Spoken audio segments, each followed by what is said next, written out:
are you? Good. Good. Happy New Year. This is kind of Heather, are you ready? good. Okay.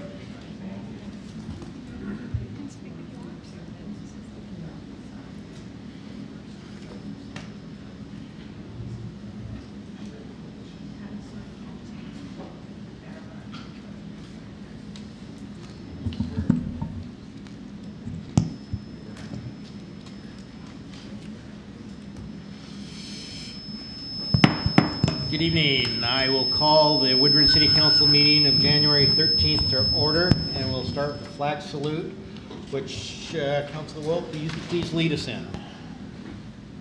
I pledge allegiance to the flag of the United States of America and to the republic for which it stands, one nation, under God, indivisible, with liberty and justice for all. Thank you. Could we have roll call, please? Councilor Cornwell? Present. Councilor Brizuela? Present. Councilor Shaw? Councilor Bill? Here. Councilor Castillo? Here. Councilor Zamota? Here. Mayor Rodriguez? Here. So Councilor Schaub phoned in, and unfortunately she's not going to be able to make it tonight. But we get to start our meeting with the oath of office for Councilor Brizuela. So can we join me down at the city quarters?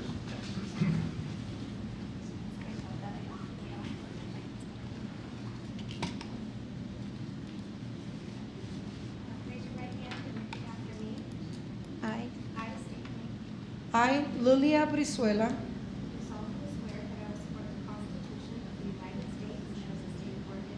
Do solemnly swear that I will support the Constitution of the United States do solemnly swear that I will support the Constitution and of the state of Oregon, uphold the charter and ordinances of the city, uphold the charter and ordinance of the city, and that I will, to the best of my ability, faithfully perform the duties of City Councilor Ward 1 during my continuance therein. faithfully perform the duties of City Councilor Ward 1 during my continuance therein, And this I do affirm under the pains and penalties of perjury. and this I do affirm under the pains and penalties of perjury.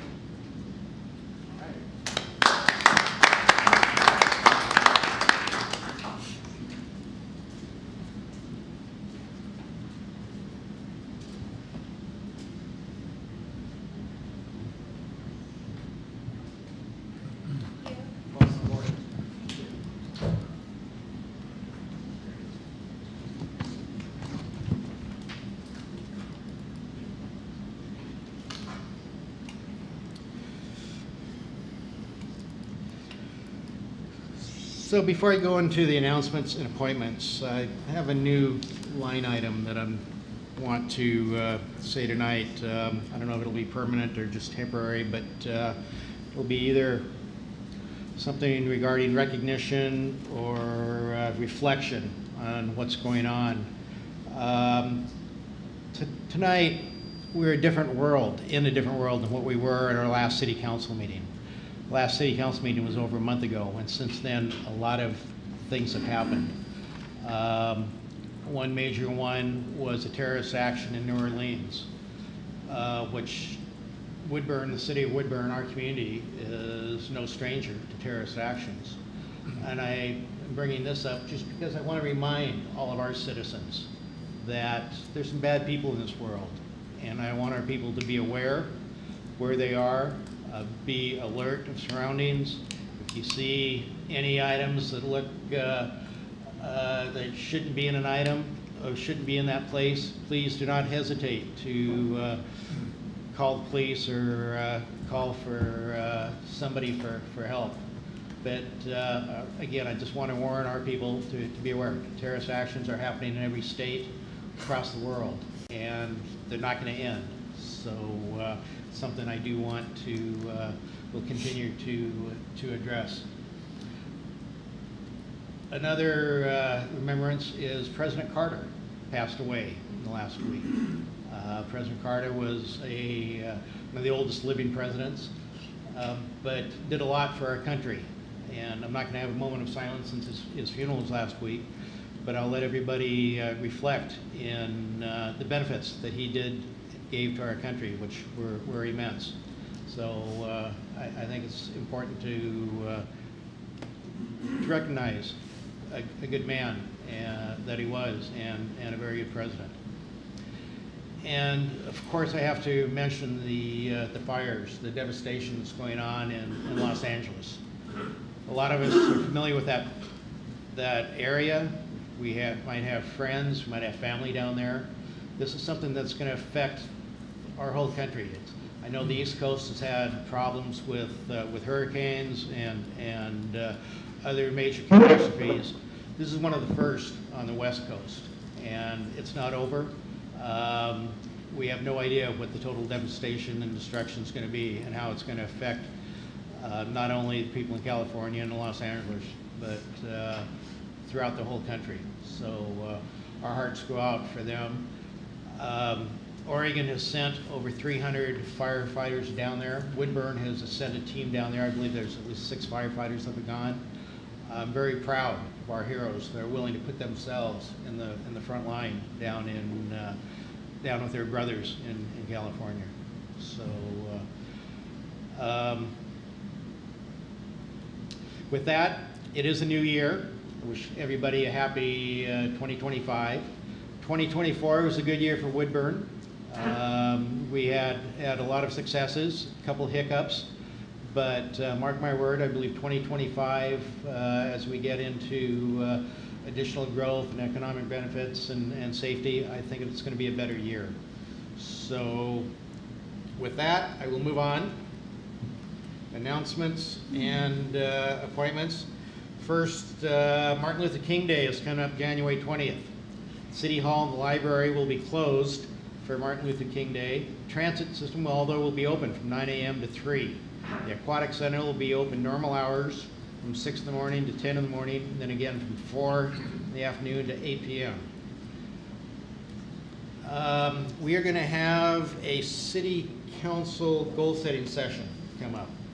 And I've talked to all members of the council to try and come up tonight with a date for that.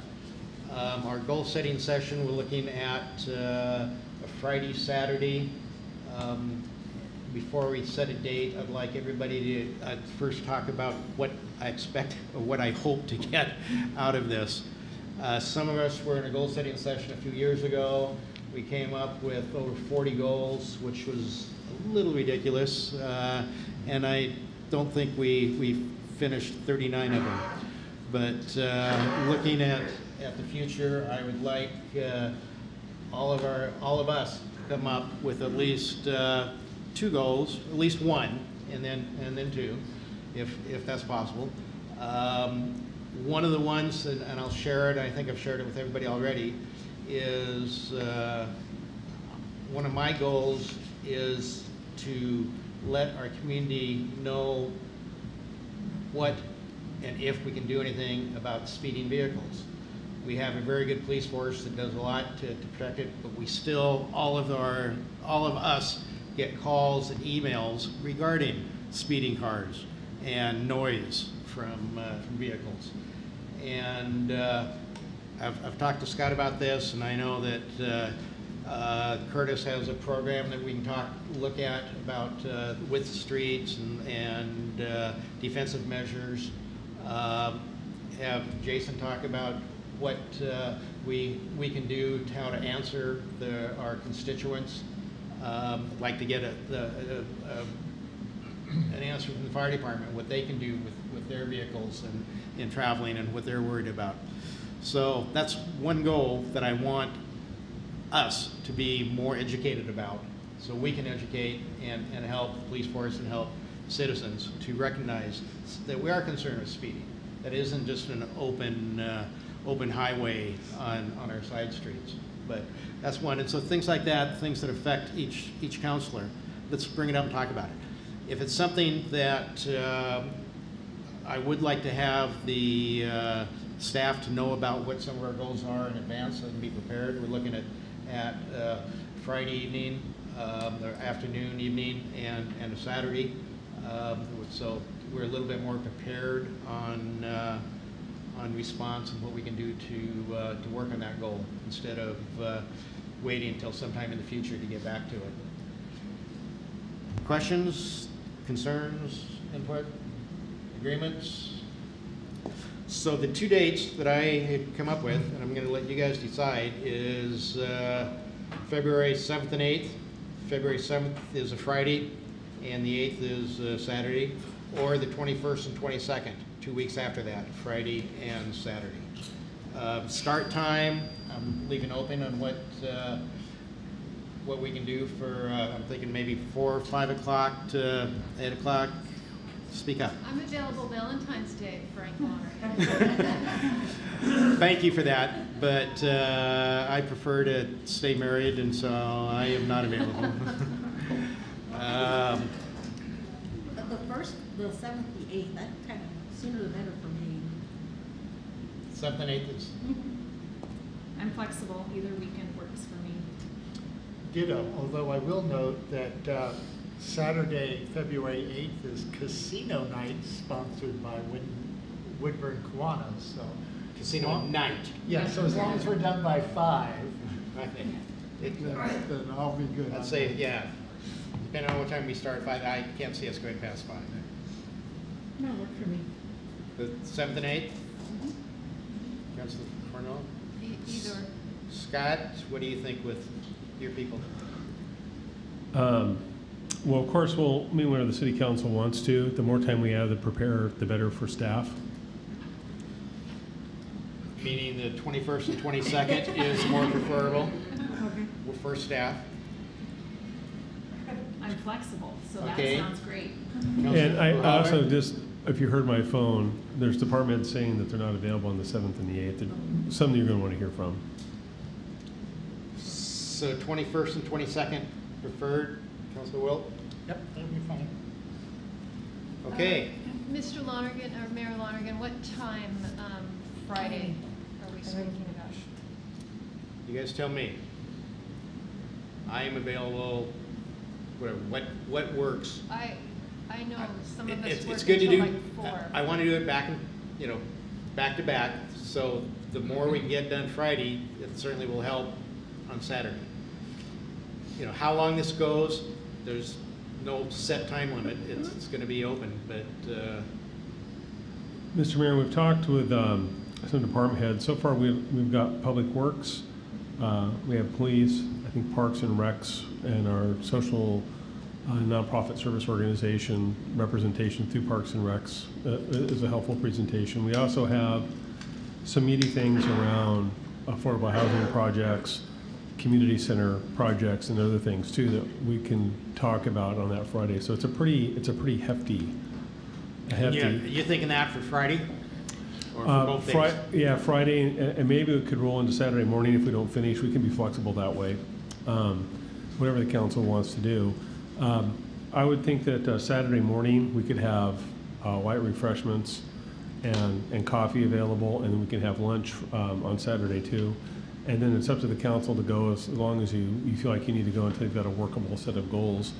That piece about the presentations is somewhat new, and I want the department heads, to cover the topics. The transportation project alone, topic alone is pretty big. We could talk about that for all day, but we want to kind of get through it in a way that's useful and helpful, and Of course. gives council as much time to deliberate as you need.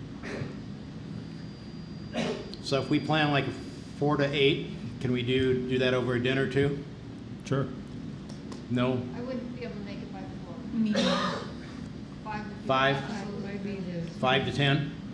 Wait a second, you just threw in another hour. I don't want you falling asleep at 9, but okay, let's try to go 5 to 8 on Friday night, and then Saturday start at 8? 8. 9. 8. Really 9? Hands up, how many start at 9? 3? Okay, start at 9. Sounds good. And I'm not giving an end time. When we talk about, for example, on Friday, like we talk about serving dinner, it's probably going to be something like Subway. That's, yeah, Sam, Something it's a for- workable dinner. We're not gonna stop for an hour and, no, it will Okay. be workable. Okay, as long as the council is good with that, we do it on the cheap, so. Okay, thank you. Moving on, appointments. We have, our public art mural appointments are all reinstatements. And I would entertain a motion, we're gonna do this separately, to nominate Mary Beth Cornwell, Christy St. Amant, Brenda Valentine Bravo, Judy Messiah, and Frank Lonergan back to the public art mural committee. Is there a motion? I'll make a motion. Been moved, is there a second? Yes. Second. All in favor, signify with an eye. Aye. Opposed, same, passes. We have an opening, Sharon Corning, who had been on our planning commission for 14 years, and we will try and recognize her at our next council meeting for that, has resigned from the planning commission. That left an opening, and Justin May, who's been on the park board for the last over 2 or 3 years. Justin is out in the audience. Volunteered to step up to the planning commission. Justin is like 3rd generation or 4th generation Woodburn? 4, yeah. Yeah, it's a long time. Moved away for a while in North Carolina and came back and is committed to Woodburn and has done an excellent job on the park board. And so I feel honored to be able to nominate him for the planning commission. So I'd entertain a motion to that effect. So moved. Is there a second? Moved and seconded. All those in favor signify with an eye. Aye. Opposed? Motion passes unanimously. So that created an opening on our park board with Justin going off, and we have Natalie Tomaszewski, who has been very interested for a long time getting involved in Woodburn. And everybody saw her her bio that was sent out. Any questions or anything about Natalie? She is not here tonight. She didn't need to be, but I would entertain a motion to nominate Natalie to the park board. Make a motion. Is there a second? Second. All in favor, signify with an eye. Aye. Opposed? Thank you. Natalie is now a new park board member.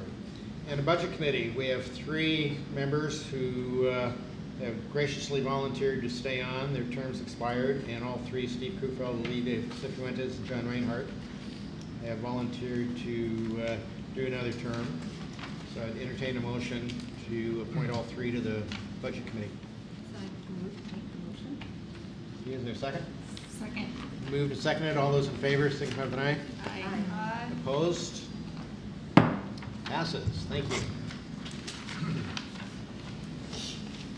Next up, we have a proclamation recognizing the Vietnamese heritage and freedom flag. And we have a couple friends from our Portland Vietnamese neighborhood that are in the audience tonight that have requested this. And I would like Councilor Wilk, please, to read the proclamation. I'd be honored to read the proclamation recognizing the Vietnamese heritage and freedom flag. Whereas 58,000 American servicemen and servicewomen, that included 810 soldiers from the state of Oregon, and nearly 300,000 South Vietnamese soldiers sacrificed their lives for freedom in Vietnam. Whereas the former Republic of Vietnam flag design was incorporated in the Vietnam Service Medal created by President Lyndon Johnson.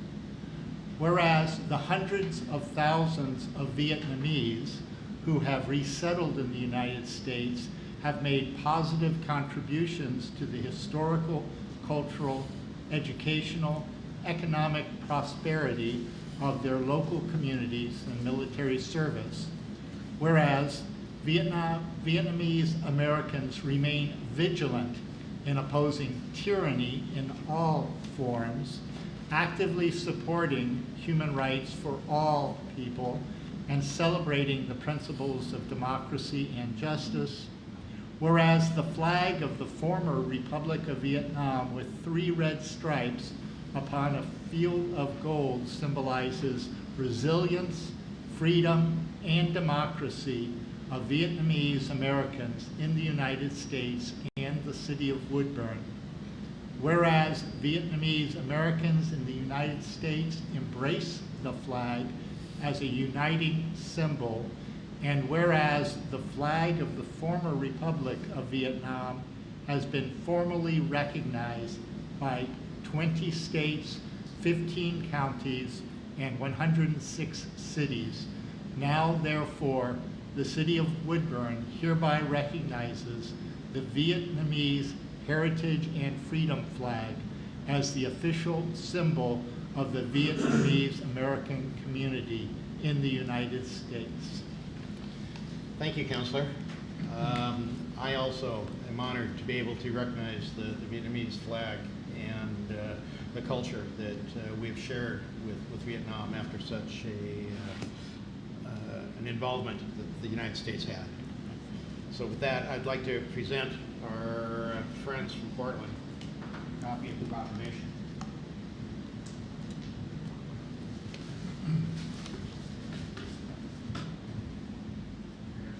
Thank you very much for giving us the proclamation. My name is Thao Từ. I'm the president of the Vietnamese community of Oregon. On behalf of my Vietnamese community board, thank you kindly for recognizing the Vietnamese heritage and freedom flag. It has been a long hope and advocacy for the flag. Thank you very much again for acknowledgement our pride and our good symbolized in the freedom flag. And I have a thank you note for you. Thank you. Yeah. And also, this is the flag of the Republic of Vietnam that you honor.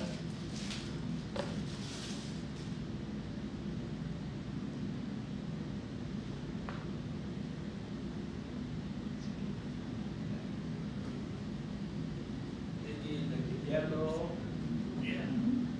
represent all the happiness and the skin of our color, and the 3 bright stripes represent all the 3 large rivers in Vietnam: the Red River, the Buffalo River, and the Mekong River. Thank you.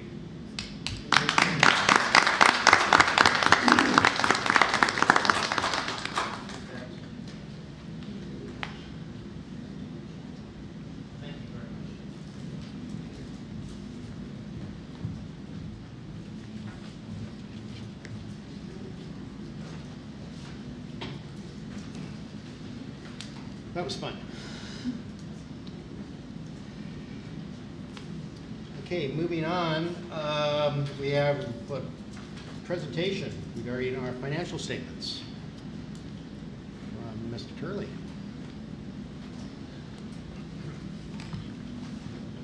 Honorable Mayor, members of the City Council, Tony Turley, the Finance Director for the City of Woodburn, for the record. I want to introduce Toby Roth. He is with REDW Advisors and CPAs. They performed our audit this year and compiled our annual financial report. So I'll turn the time over to Toby to go over that. If we need to see the report, Heather's going to pull it up so that we can go to it. We don't have printed copies at this point, but we have it posted on the website for people to view. This report? You printed it out. Okay.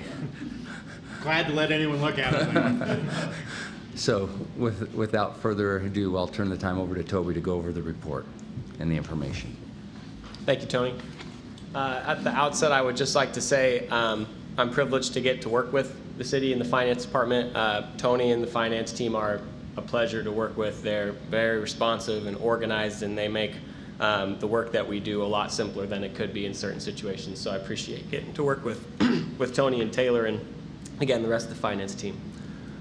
This year, the financial statement audit, it went very well. I will quickly just go over the auditor's report within the financial statements.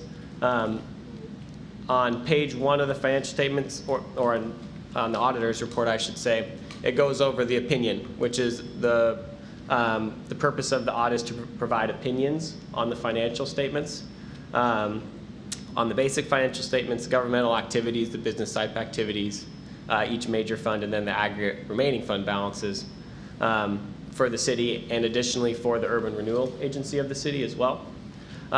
This year, the report that our opinion is an unmodified opinion, which means it's a clean opinion. There were no significant errors or things that were identified as a result of the audit. That's on page, the auditor's report is on page 1. It's just a little bit farther down. Thank you. So that top paragraph talks about the opinions. It talks about the unmodified opinion is there in paragraph 2, where it says, in our opinion, the accompanying financial statements present fairly in all material respects the respective financial position of the governmental activities, business type activities, each major fund, and aggregate remaining fund information of the city of Woodburn. The report for the financial statements of the URA says the same thing, and those don't need to be pulled up, but it expresses the same information for the Urban Renewal Agency. The basis for the opinion is we conduct an audit in accordance with generally accepted auditing standards within the United States of America. Talks about in that section towards the bottom the responsibilities of management as it relates to the financial statements. The city's management is responsible for the preparation of the financial statements. It is the management's financial statements. It's not the auditor's. It's our job to go and look at the financial statements, the financial information provided by management, and provide an opinion on that. We also take a look at the design, implementation, and maintenance of internal control of the city as a part of our audit procedures that we do. The very last paragraph on the first page discusses part of our role, or part of management's role, which is to assess whether or not there are conditions that raise substantial doubt as the ability of the city to continue as a going concern, which essentially means to continue to function, and there's no difficulties identified there. On the top of page 2, it talks about auditors' responsibilities for the financial statements. Our objective is to obtain reasonable assurance about whether the financial statements are free from material misstatement, whether due to fraud or error. Reasonable assurance is a high level of assurance, but it's not absolute. So we always want to make sure that we clarify it's not a guarantee that fraud or errors exist, but we're saying that an audit that's done in accordance with generally accepted auditing standards, it will detect a material misstatement when it exists. The rest of the report is clarifying information about additional items that are in the annual comprehensive financial report with required supplementary information. We provide very limited procedures to the required supplementary information, which includes the management's discussion and analysis, and then some PERS and OPEB schedules also in the report. We look at those for consistency with the basic financial statements that we provide an opinion on. On page 3 of this auditor's report, it discusses supplementary information. It's additional information that's provided in the financial report. It's not a required part of the basic financial statements, and we take a look at that to make sure that it's consistent. On the final line down towards the bottom, there's other reports. We do some limited procedures over with minimum standards for audits of Oregon municipal corporations, and so we verify that various requirements, things related to budget and things like that, are presented properly within the financial statements. You'll see Ryan Pasquarella's signature. He's the principal on the engagement. He's been here the last several years presenting the audit, and I'm filling in for him today. I've been managing the city's audit for the last 3 to 4 years, and Ryan is the top level that oversees that. So that's it for the auditor's report. I'll refer quickly to the management discussion and analysis, which comes after that, and just just recommend if there's a place to go look for information about the city, this gives a great high-level overview. It's more simple and at certain points to read than the rest of the basic financial statements and the schedules, and this provides a great summary of what actually happened in the city, and there's some narrative in there that management discusses. Again, the URA report is very similar. I don't believe we need to pull that up. Again, that's an unmodified opinion. The other thing that I wanted to go over was the letter to governance, which I believe that you may have a copy of. So we'll go over that very quickly. If I have it up, yeah, I do. What page is that on? It's a separate letter. That one. Letter to governance. Yeah. It states at the top that we've audited the financial statements of the city and the Urban Renewal Agency, just as I discussed and issued our report. It talks about our responsibility for the financial statements in the next paragraph. We detail the work that's going to be done in what we call a statement of work, and that was signed by us and by management on June 13th of last year.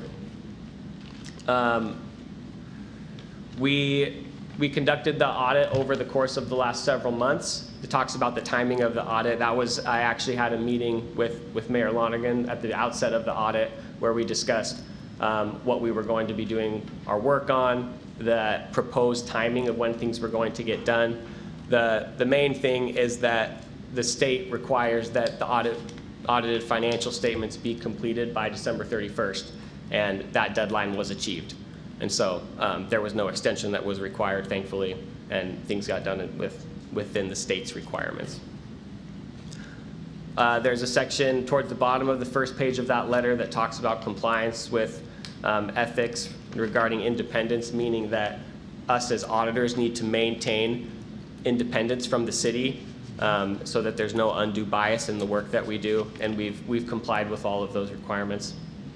We're required as a part of our audit to identify potential significant risks related to the audit, and that we communicate those to you. The significant risks that are identified in every audit that we do, we identify the risk that management could override the system of controls. That's part of every audit. It's not indicative of anything necessarily related to the City of Woodburn's audit. The other significant risk that we identified as this year's audit is related to the potential to misclassify expenditures as a result to not overexpend a budget appropriation. And again, that's not necessarily something that's a result of any problems noted at the city. It's just something that we identify with the City of Woodburn's size. That's something that we'd like to be aware of. It's a risk in any business. Right, certainly. We like to make sure that we document if there are and do perform procedures over any new accounting policies or principles that are enacted this year. With this year, there were no significant new accounting policies that were required to be adopted by the city in the current year. We also take a look at management's estimates within the financial statements. The most sensitive accounting estimates we note in the middle of page 2 relate to the estimate of depreciation of capital assets specifically related to useful lives, net pension liability, net OPEB liability calculation, and the related assets and deferred inflows and outflows related to those things. Can I ask a quick question about that? I ask this question every year, I don't know if you recall, but what is the value of depreciating the city's assets from a financial standpoint to the city? Is that a deduction we get to take on our taxes? It's not. I mean, Tony can offer this an explanation as well. But no, I have an explanation. I just think it's a calculation that we get, and it's nice to have, and it's nice in the audit. It is a function of having. We do not have debt outstanding at this point, but when we do the annual comprehensive financial report, we have to do it in a manner that complies with, it's a standard format, so that the idea of showing depreciation for the city is so that an investor in municipal finance, if we were selling bonds, that they would be able to look at our financial statement and compare it to everybody else's financial statement. And in industry, whether they want to buy corporate bonds or other bonds, they want to have a comparable financial position. And because industry depreciates their assets, the government financing board decided that it was important that government show that same format so that an investor can compare apples to apples when they're making investment decisions. The financial instrument we use to capture our depreciation and to expand our facilities is in our capital plans that we have for our infrastructure, but I understand. I'll continue with the letter. Towards the bottom of page 2, we required to report if there are any significant difficulties encountered during the audit, of which there were none. We are also required to report if there are any misstatements that we have identified, material misstatements that have gone uncorrected by management. No such misstatements exist. Additionally, if there were material misstatements that we would identify, we want to make sure that you're aware if management has posted those. But as a result of our audit procedures this year, there were no material misstatements identified. There were no significant disagreements with management that arose from the work that we did. Each year, towards the bottom of page, or towards the middle of page 3, we request certain representations from management as part of our audit, where we make sure that management represents, they provide us with all the information that we've requested and that they've essentially disclosed the things that we've asked them to. In some cases, management may decide to consult with other accountants about auditing and accounting matters. Management has informed us, to the best of our knowledge, there were no consultations with other accountants regarding auditing and accounting matters. Additionally, it asks us to talk about other significant matters, findings, and issues, and there were no significant matters identified. We did not identify any significant deficiencies or material weaknesses in the city's internal control structure as the result of our audit procedures. So I just wanted to mention that as well. And that's the end of that governance report. If there are any questions, I'd be happy to ask them. And also, Tony has my information, and if there's something that you think of later and you'd be curious to ask us, you are welcome to reach out to me or Ryan Pascarella at any time, and we'd be happy to answer any questions you may have. Thank you. Does the council have any questions? I know we got a lot of information in a short time to go through it, but I covered most of it. Tony, are you happy with the audit? Yes, very happy. And it is posted on the website, so citizens can pull it up under the financial report section of the finance department. It'll be the 2023-2024 annual financial report. Okay, thank you very much. Thank you. Appreciate the presentation.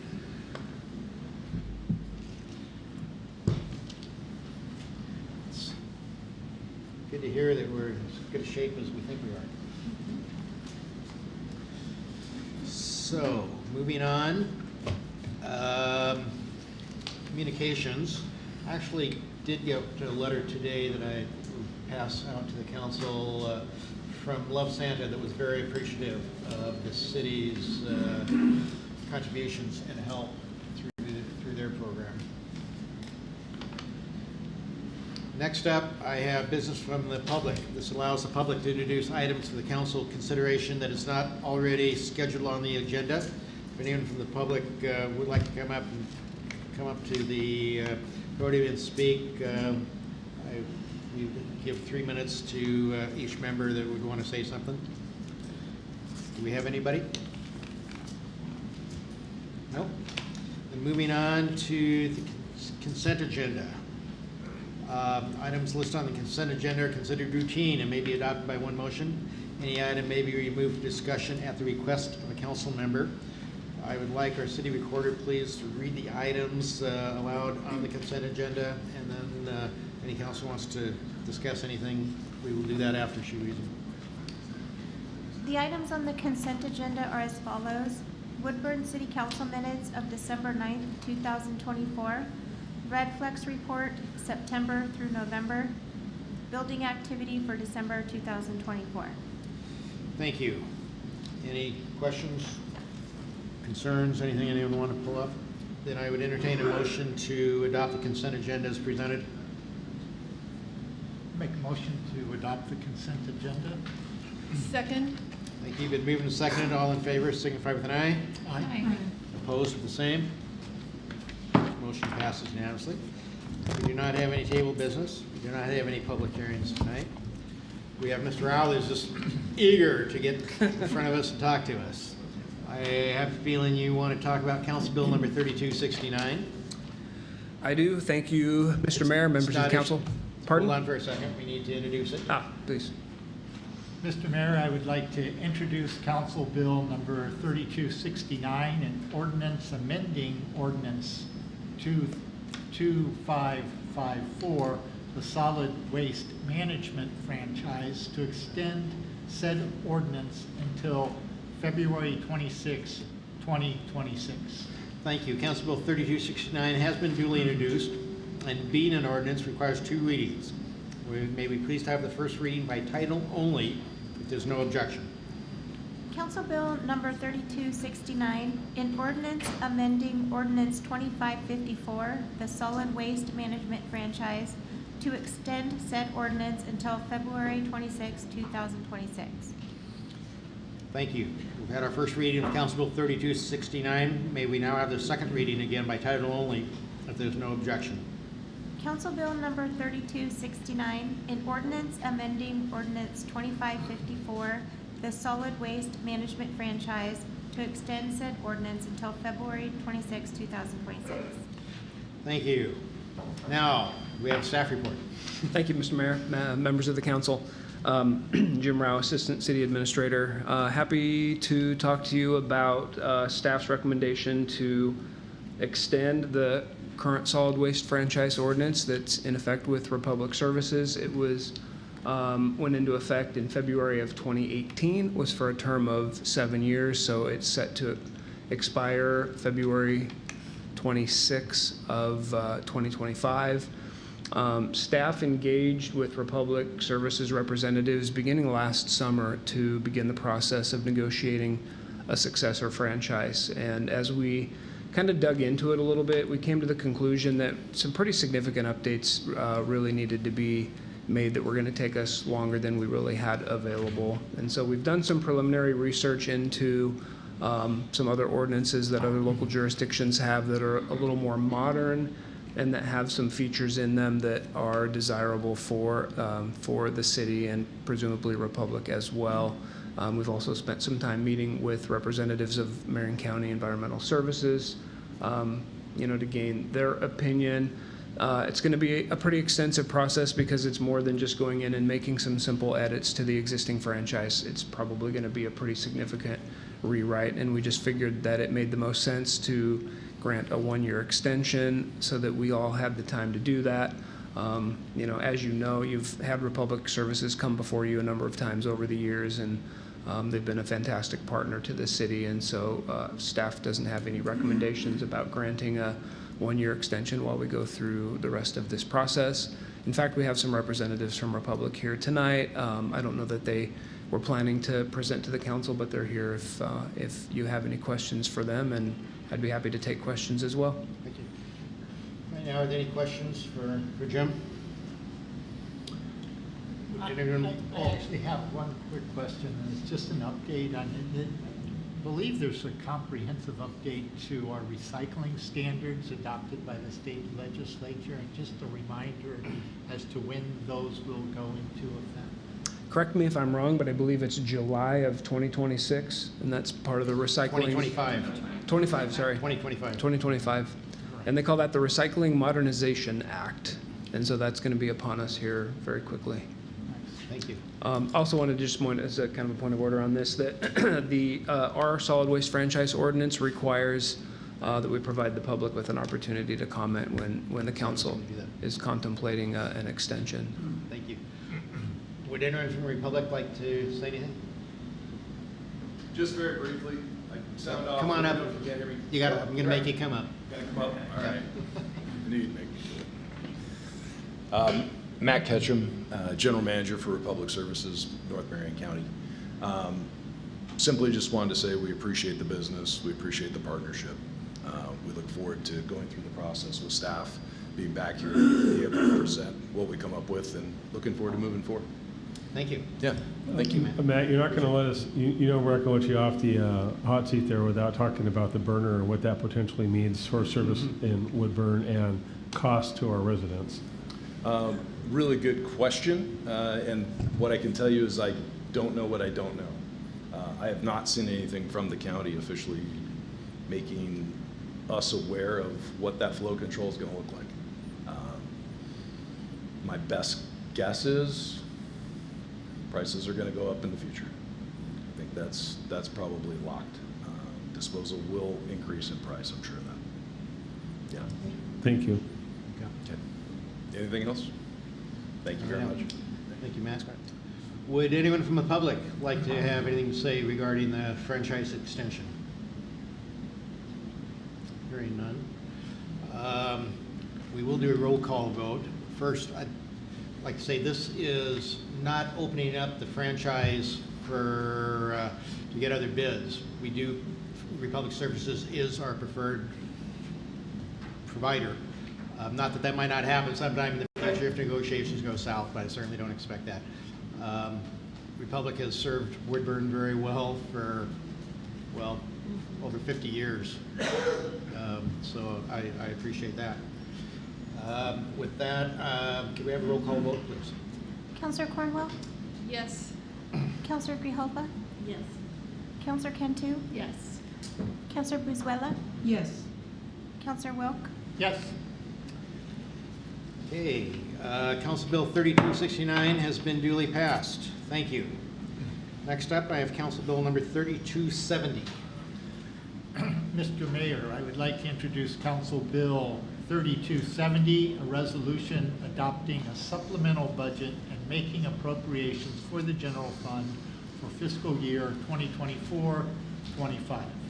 Thank you. Council Bill 3270 has been duly introduced and is a resolution. As such, requires one reading. May we please have the reading by title only if there's no objection. Council Bill number 3270, a resolution adopting a supplemental budget and making appropriations for the general fund for fiscal year 2024-25. Thank you. And we do have a staff report. Mayor, members of the City Council, Tony Turley, the Finance Director again.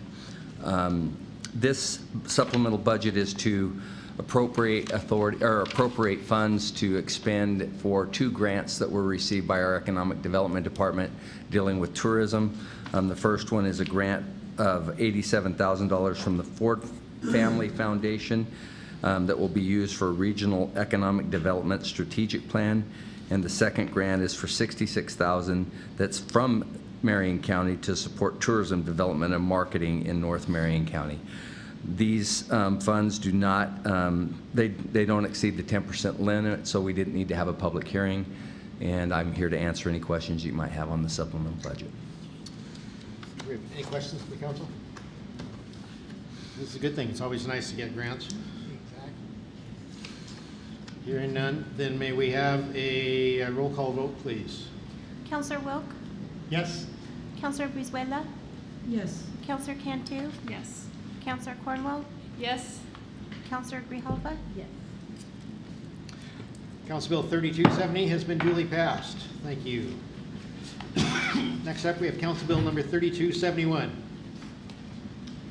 Mr. Mayor, I would like to introduce Council Bill 3271, a resolution ratifying an amendment to the Woodburn Urban Renewal Plan for the acquisition of property for an affordable housing project. Thank you. Council Bill 3271 has been duly introduced and is a resolution, and as such requires one reading. May we have the reading, please, by title only if there's no objection. Council Bill number 3271, a resolution ratifying an amendment to the Woodburn Urban Renewal Plan for the acquisition of property for an affordable housing project. Thank you. We have a staff report. We've seen all of our good people, favorite people tonight. Good evening, Mr. Mayor, City Councilors. I'm Jamie Jonk, the city's Economic Development Director. And this is a procedural resolution. As it says, ratify the amendment to the Urban Renewal Plan that was adopted by the Urban Renewal Agency in October of 2024. This is, again, procedural in Section 700C. The Urban Renewal Agency authorized the change in the Urban Renewal Plan, and this is just to ratify that decision by the City Council. Simple enough. Any questions? We've been talking about this one for several months, so a matter of paperwork procedure. This is that last step, done and done. Right, Mackenzie? Yes, Mackenzie says. It's the last thing before the beginning. Yes, before the work begins, yes. Any discussion at all? Then moving on, could we have a roll call vote, please? Counselor Cantu? Yes. Counselor Brizuela? Yes. Counselor Grijalva? Yes. Counselor Wilk? An enthusiastic yes. Counselor Cornwell? Absolutely. House Bill number 3271 has been duly passed. Thank you you. much. Let the games begin. Next up, we have Council Bill number 3272.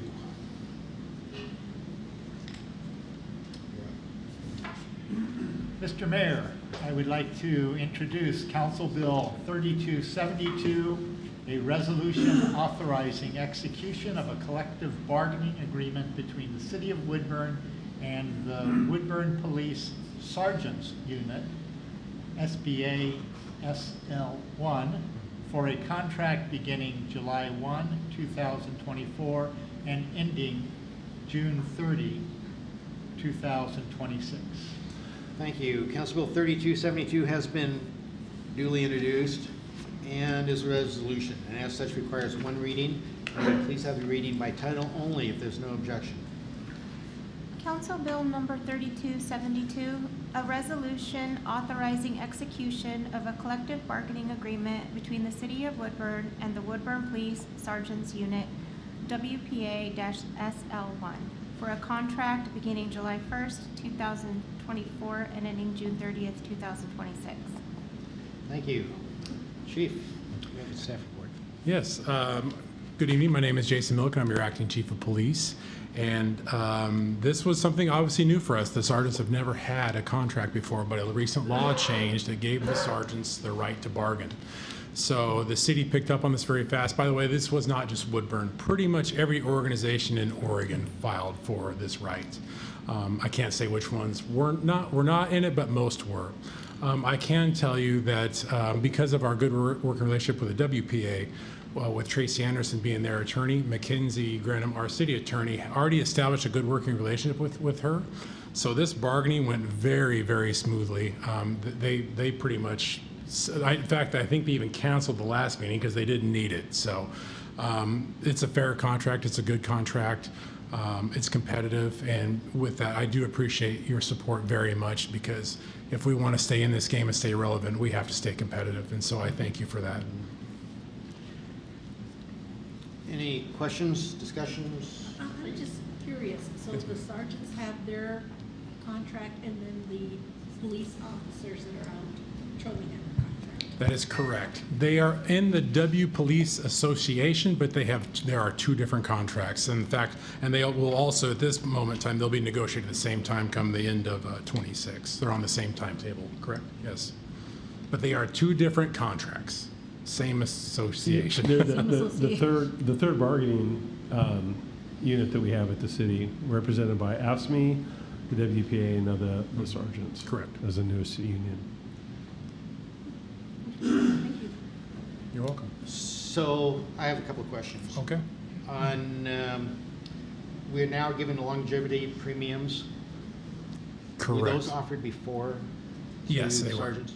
Correct. So basically, okay, basically. I think it just basically kind of reworded, so to speak. Yeah, so we have given a longevity premium to sergeants for a number of years, probably since before I started here at the city. And so if you are looking in the staff report on page 3, there's a section that covers longevity premiums. Right. The difference is that you'll see under item 1, it's memorializing the current premium amounts, so 10 years, 15, and 20, and the respective premiums are 3%, 4.5%, and 6%. Those premiums will increase for the following fiscal year, so beginning in July of 2025, those premiums are adjusted upward, and that's to match the same longevity premiums for somebody in the rank and file, under the rank and file contract. And it's important for us to make sure that those premiums match each other, because if somebody is promoting out of the WPA contract basically into the sergeant's, into the promotion, we want to make sure that they're receiving the same longevity premium for the number of years that they're here at the city, so that premium doesn't decrease because they got a promotion. Okay. Correct. Then also in here, it covers different possibilities of working out of classifications. Who keeps track of that if somebody moves up to? Yeah, so when we do a working out of classification, we actually have pay codes in our time star. And so anytime somebody works out of classification, they actually put that entry into it, and that's how we know to pay at a different rate. Simple bookkeeping. Yep. Okay, easy. Yep. Then you'd mentioned earlier that a lot of organizations across the state are going this way now. Correct. If there was a collective bargaining unit of state sergeants, would Woodburn be exempt from that, or could they join the state association? Was that covered? So that would probably be a classification question under state law. So under the Public Employee Collective Bargaining Act, there are various rules about, bargaining unit establishment and classification of bargaining units, and then how those bargaining units can associate. So that's why sometimes you have associations that are, like ASME is an association, but a chapter of ASME may be the local chapter here, and you would bargain with that bargaining unit. So that could happen at a state level with really any bargaining unit in the state. A unit could associate with another bargaining unit, but we wouldn't have as much direct control over that. That's really a more state-driven process. Yeah. And the bargaining unit's preference. With our proximity to some larger cities such as Salem or Portland, you'd be a little concerned if all of a sudden Woodburn wanted to join their bargaining unit. Yeah, so they wouldn't join their bargaining unit. So we would always bargain directly with a representative for employees here locally. So the membership of the unit can only be Woodburn classified employees, but they could still associate with another bargaining unit in a larger city or a larger association statewide. Okay. That's, I think, all I had.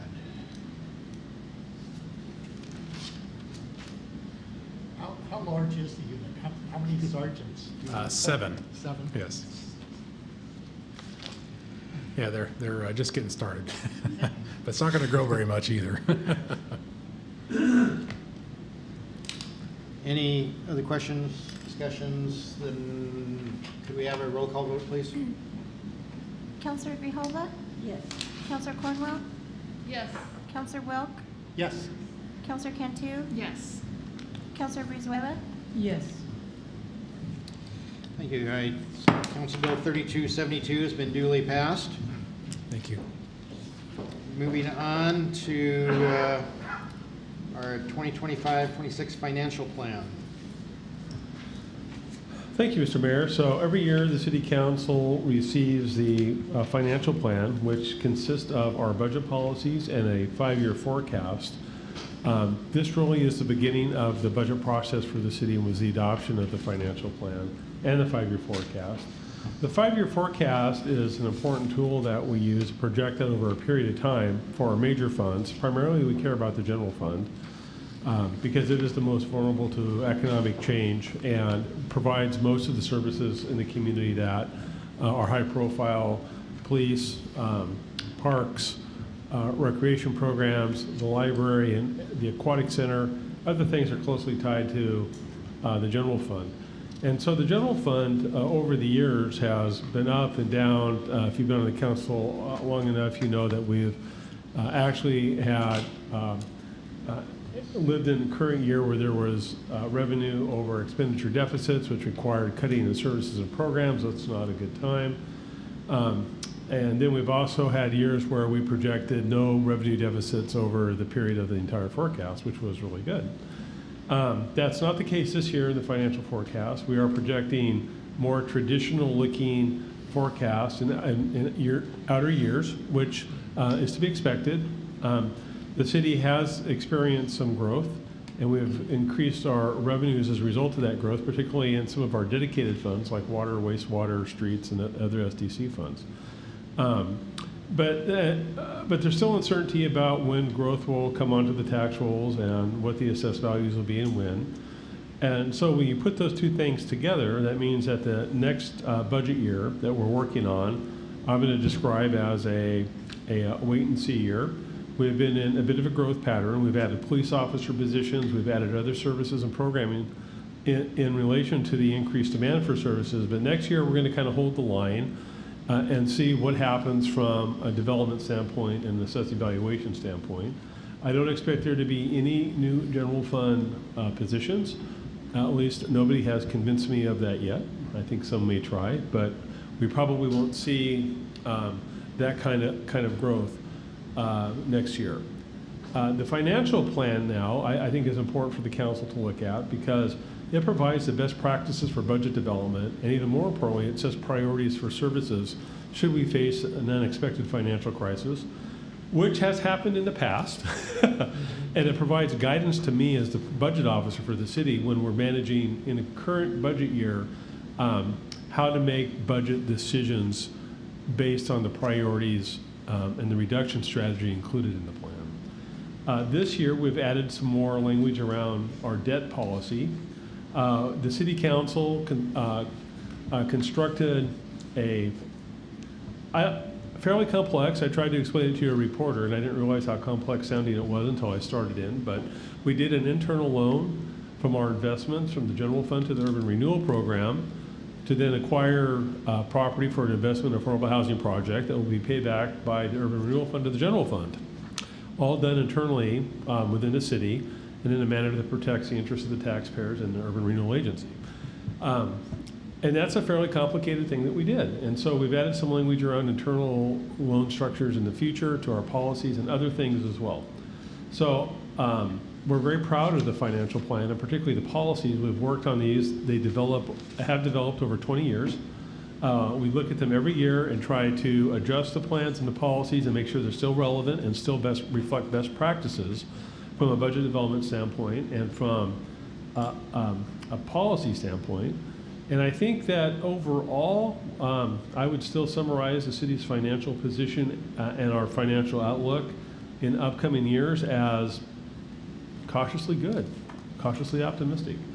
You know, there's some uncertainty around that. I mean, we can all read the newspapers and we all know what the impact of inflation was on us, but city is in a position that is, I think, is probably more stable than has been in prior years. So we feel pretty good about it. And, you know, I think we'll answer any questions you might have about it. Questions? Well, I have one question. It has to do, obviously, these are forecasts, and it's good to kind of be looking into the crystal ball going forward. Are there any particular items that are of concern that might drive up expenses within any of our core functions? It's a good question. I can tell you that inflation is a big deal.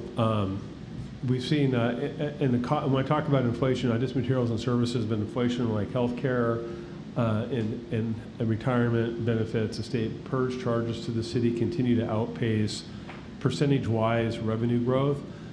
It's been that way for as long as I can remember. we do care about those things. And then also too, the general fund, particularly its forecast, is susceptible to community economic conditions. I hate to go, I know it's still fresh in my mind. I know it's been a while, but the Great Recession of 2008 and 10 is fresh in my mind, and we saw actual revenue decreases under the state property tax system in Woodburn due to compression, and we weren't able to collect our permanent rate, and that significantly impacted our ability to provide services through that downturn. So we don't know, but those are the types of things that are threats to the city.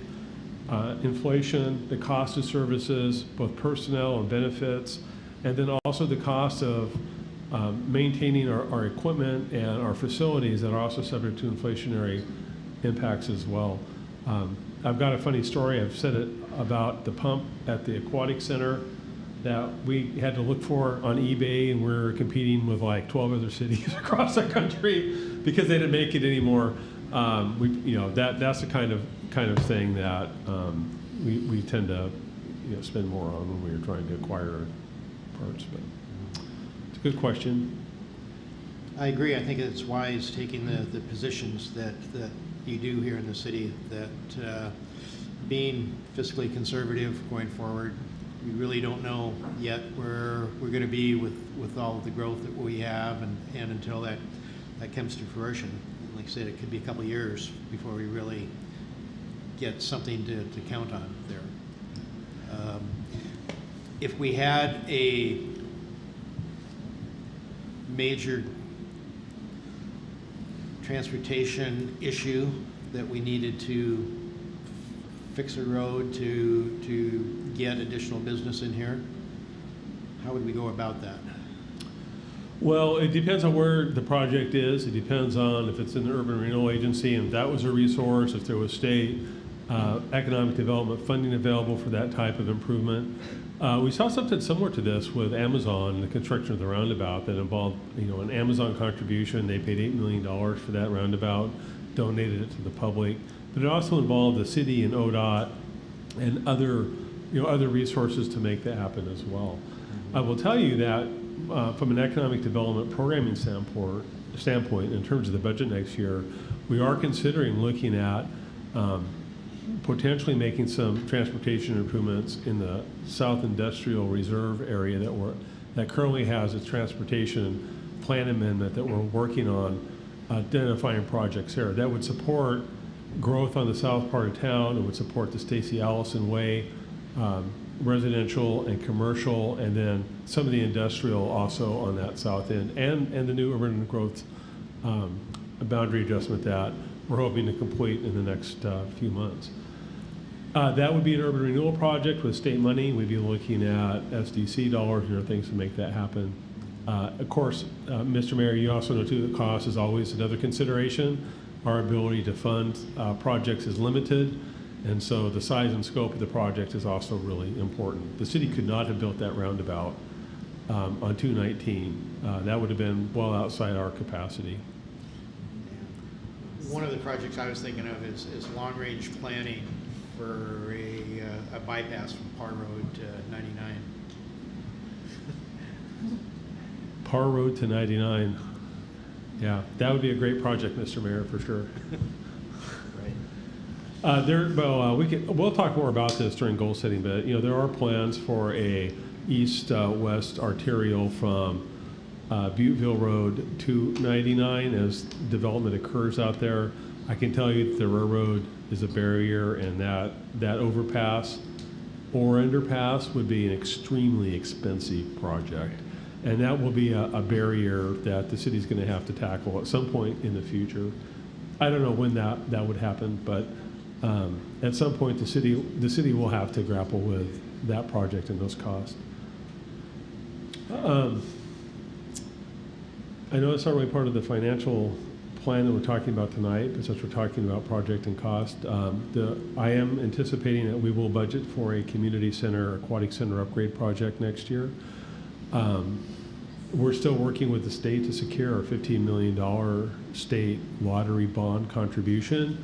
We're optimistic that that's making progress, and we're going to assume that's going to happen, and we will allocate that $15 million in that state legislative award, as well as $5 million in local contribution from the city SDCs, potentially other sources as well, for that project will be included in the budget.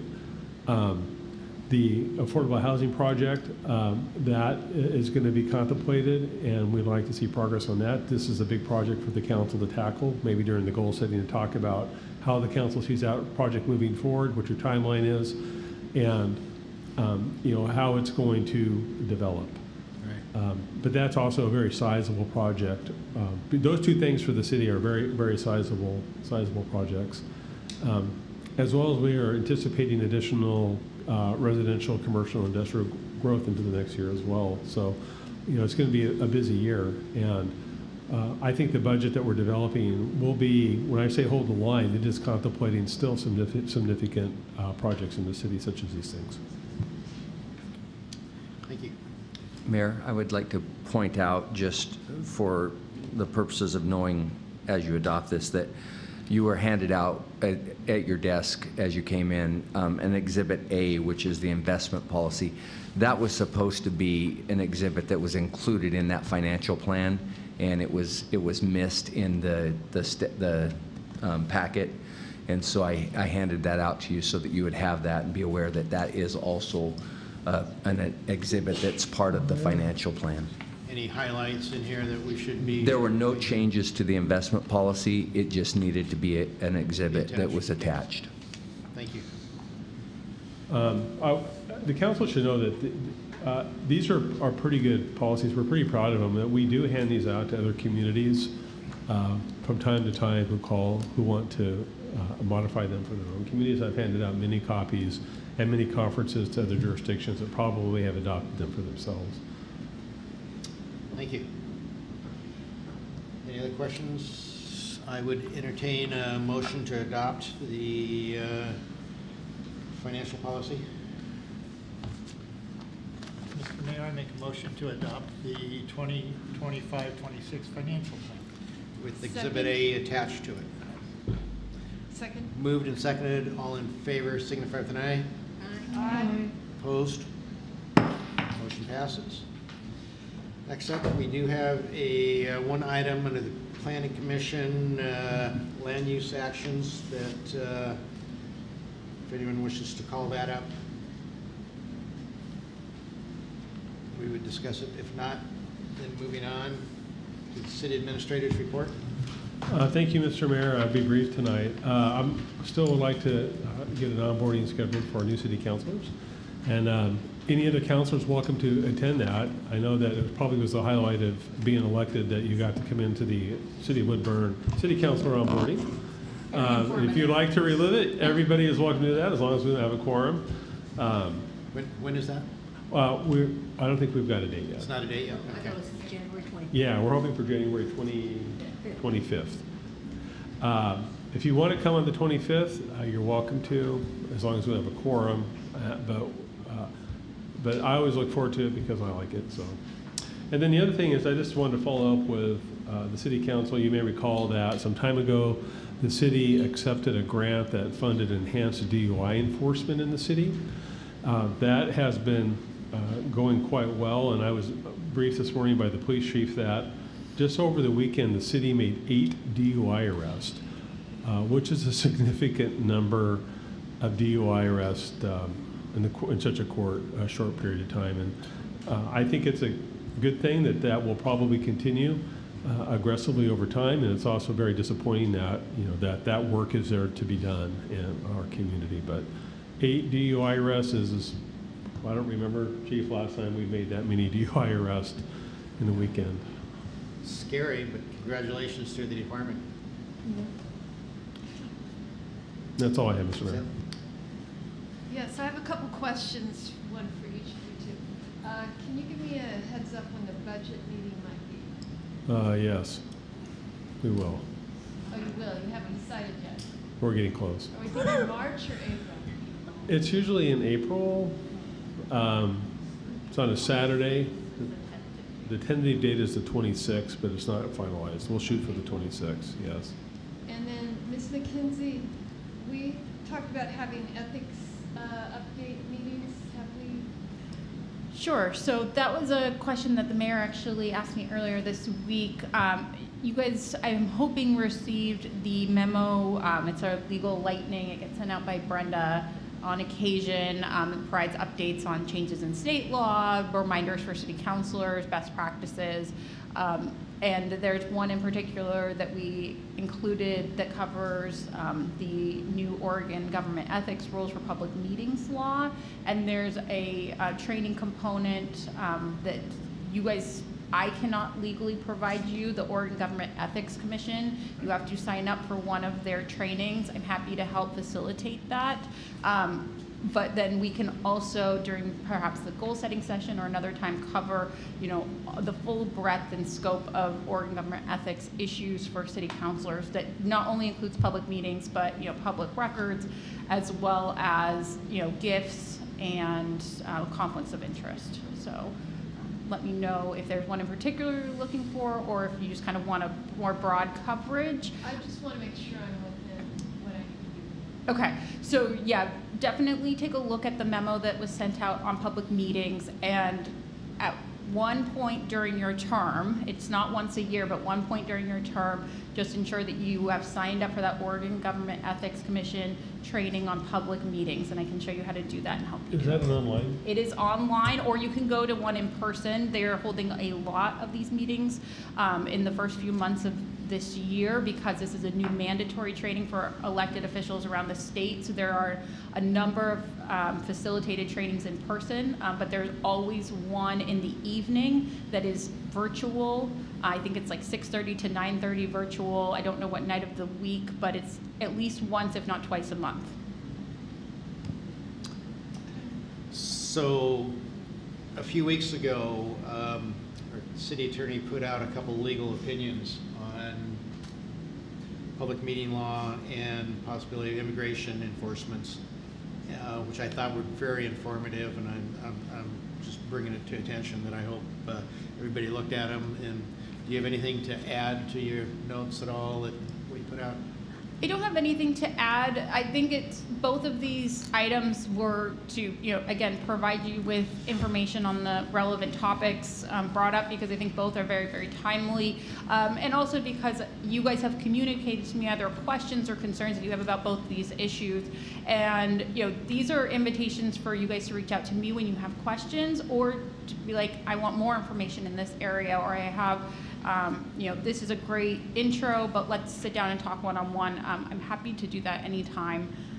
And of course, if the council as a whole would like additional presentations or additional materials on either of these topics or other ones that you think of, please let me know. So we don't know what's going to happen with immigration enforcement, how that's going to affect Woodburn, Oregon, or the country. But it is something I think we all need to be aware of. And what Council passed out to us, I think, was sent to our city email address. I'm not sure if our new councilors have received that. I haven't received it. Might send it out again. Yeah, we're happy to resend it. I'm also happy to print them this evening. They're each about 5 pages. Again, one is Oregon government ethics specific about public meetings law and some new regulatory changes that went into effect last year. And then the other one is on Oregon immigration enforcement and just some of the unanticipated impacts we may be foreseeing in the coming year. And that's an item that I imagine will probably be up for discussion at our goal setting session as we all get together and get on the same page with that. So moving on to council business. One more thing. Yes, well, you got the whole floor. What do you got? It was brought to my attention that the chili feed is on the 25th at Hood. It is 12 to 2 o'clock, I think. Yeah, and we're not having a meeting between then and now, but I would encourage everyone to go because it's a lot of fun and just, it's a great community activity. It is. For Love Santa or Love Inc? I think can't it's remember Love who they- Inc. Yeah, Love Inc.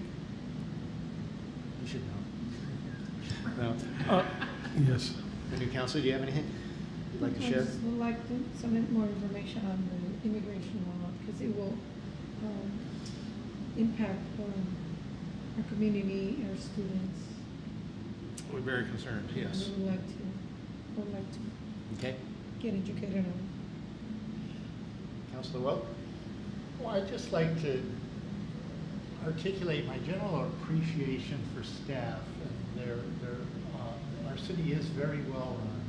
And in particular, I think our city administrator gets high kudos for his work, and our city attorney. I really appreciate the legal lightnings that come our way and reminders on our ethical obligations. On another note, just a matter of community interest. I pride myself in recycling, as I think most of us do, and one of the banes of that for me is recycling cans and bottles, because it's just such a pain to do. And so a new solution has emerged in our city for that. The Emmanuel Lutheran Church, which hosts the North Marion Adult Center, now has a place where you can deposit all of your cans and bottles to help support their activities at the North Marion Adult Center. So for me, that was a blessing. Do they have certain bags that they would like you to use? They're not that sophisticated. Oh. They will take pretty much whatever. Okay, And because I know a lot of them use the bottle drop, and there's specific blue bags that are Right. for donations. For This bottle drop. just appeared, and so at this point, I think they're just trying to. And they are to located gauge. where? They're on the corner of Bryan and Lincoln Street here in town. Thank you. Speaking of bottle drop, I mean, I've gotten lots of feedback that the city of Woodburn could use a bottle drop. Yes. Yeah. Good. Council So can I'll do. just make that public. No announcements. No. Councilor Grijalva. No, I think in addition to the staff, it's great to hear an auditor say no substantial things to report. Absolutely. Wonderful job. I appreciate knowing that, that is being well managed. It's such a huge part of your work, and I appreciate that. And Happy New Year. It's a pleasure to be on the serve. Let me know how I can help. Thank you. All I have is we got a lot of information in a short period of time to look at it last week, and I thank the council for coming prepared and looking at it, and remind you that we're going to have similar need at our next meeting with a large public hearing going down in 2 weeks. So again, I ask you to please come prepared for that. With that, I would entertain a motion to adjourn. So moved. Second. Moved and seconded, all in favor? Aye. Opposed? Thank you. If anybody wants to print copies, I'll make them out. Nice to start our first meeting of the year. We got here reasonable hour.